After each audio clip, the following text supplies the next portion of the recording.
میرے دوستو، انسان کو کل عقل بھی مل جائے تو پھر بھی اللہ کی حکمت کا وہ احاطہ نہیں کر سکتا۔ رب کریم کو زیادہ پتہ ہے کہ ہمارے لیے کون سی چیز بہتر ہے اور کون سی چیز ہمارے لیے نقصان کا باعث ہے۔ اللہ تبارک و تعالی کی حکمت یہ چاہتی ہے کہ میرے بندے پریشان نہ ہوں۔ رب یہ چاہتا ہے کہ میرے بندے کسی جگہ پہ بھی دقت اور پریشانی کا شکار نہ ہو۔ تو اللہ تبارک و تعالی نے راہ اعتدال اختیار کرنے کا حکم ارشاد فرمایا کہ تم اعتدال کے رستوں پہ چلو، معتدل زندگی گزارو، افراط و تفریط سے بچو۔ آج جس معاشرے میں ہم وقت گزار رہے ہیں، اس معاشرے میں ہم اس بات کو سمجھنے سے قاصر ہیں کہ اصل ہمارا مسئلہ کیا ہے۔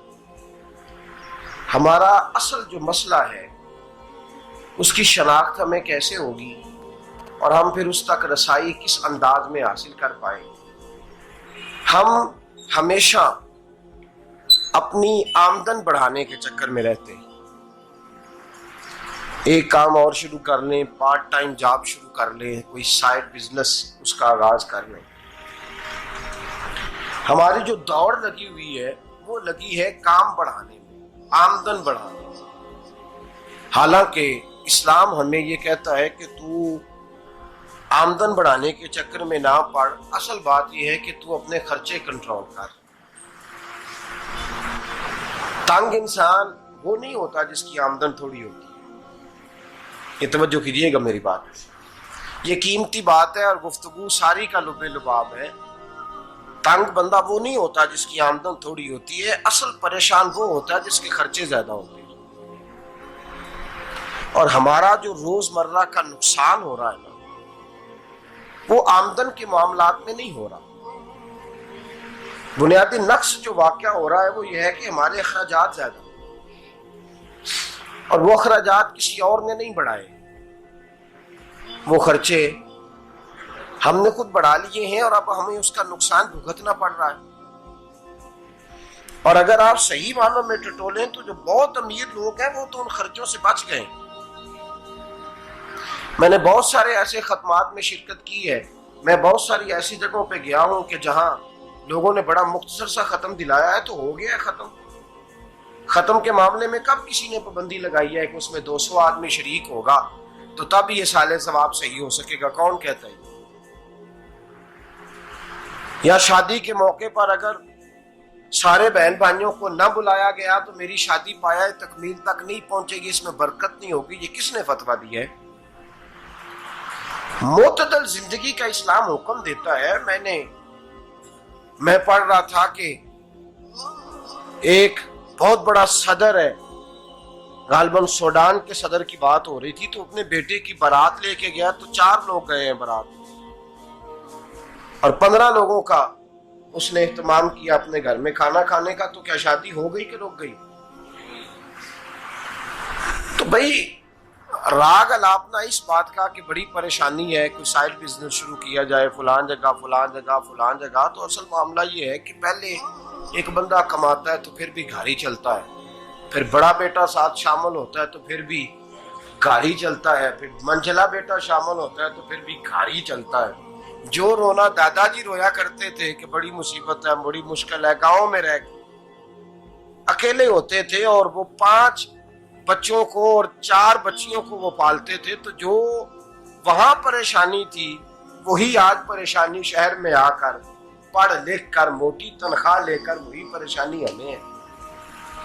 تو میں جس نتیجے پہ پہنچا ہوں اس کو پڑھ کے، قرآن مجید کی چند آیات کو دیکھ کر اور اس مفہوم کی جو حدیثیں کتب احادیث میں پائی جاتی ہیں اور ہمارے بزرگوں نے ہمیں جو مزاج اس حوالے سے دیا ہے، میں اس نتیجے پہ پہنچا ہوں کہ مسئلہ آمدن کا نہیں، مسئلہ خرچے کا ہے۔ ہمارے خرچے بنیادی طور پر زیادہ، اور اگر پھر ہم زیادہ بوجھ خواتین پہ ڈالتے ہیں کہ وہ مطالبے زیادہ کرتی ہیں، اور اگر آپ مجھ سے پوچھیں تو خواتین کی بھی اگر کسی جگہ کوئی عادت خراب ہوتی ہے تو اس میں اصل کردار اس کا ہوتا ہے جو وہ عادت خراب تو کیوں اپنے گلے سے اتار کے آپ کسی کے گلے میں بات ڈالنے کے چکر میں ہیں؟ وہ خواتین کی طبیعت نہیں ایسی ہے. اصل بات یہ ہے کہ ہم نے عادت ڈالی ہے، ہم نے یہ مزاج ان کو دیا ہے تو ان کا بنا ہے، نہ کیسے بن سکتا. تو اعتدال جب تک زندگی میں نہیں ہوتا، پانی پیاس بجھاتا ہے لیکن ایک گلاس ہی ہو تو پیاس بجھاتا ہے، بالٹی کو منہ کو لگائے گا تو کپڑے بھگو دے گا اس کے. حالانکہ پانی بری چیز کا نام نعمت ہے نا بہت بڑی اللہ کی، لیکن پیالے میں ہی اچھا لگتا ہے. کوئی مٹکا منہ کو لگائے گا تو تانگ ہوگا، پیالہ ہی بہتر ہے اس کے لیے. تو میرے دوست، مٹکے سے بھی بعض اوقات کام چل جاتا ہے، لیکن اگر کوئی کہے نہیں مجھے دریا ہی چاہیے تو اس کا تو گھر بہ جائے گا، سارا گھر بہ جائے گا اس کا. ہمیں دریا قابو کرنے کا بورڈ بنایا ہوا ہے تو اس سے گھر بہا کرتے ہیں، اس سے گھر بنا نہیں کرتے. گھر پیالے سے پانی پینے سے بنتا ہے. اگر تو دریا پہ قبضہ کرنے کا موڈ بنائے گا تو گھر بنے گا نہیں، گھر بہ جائے گا. آگ نہ ہو تو کھانا پک نہیں سکتا، لیکن ہلکی آنچ سے کھانا پکتا ہے. اور اگر آنچ تیز کر دی جائے تو جی قرینے قیاس بات کر رہا ہوں، میں عقل سے ماورا نہیں کر رہا. قرینے قیاس سمجھانے کے لیے مثالیں دے رہا ہوں. ہلکی آنچ پہ کھانا پک جاتا ہے اور آگ تیز ہو تو کھانا جل جاتا ہے.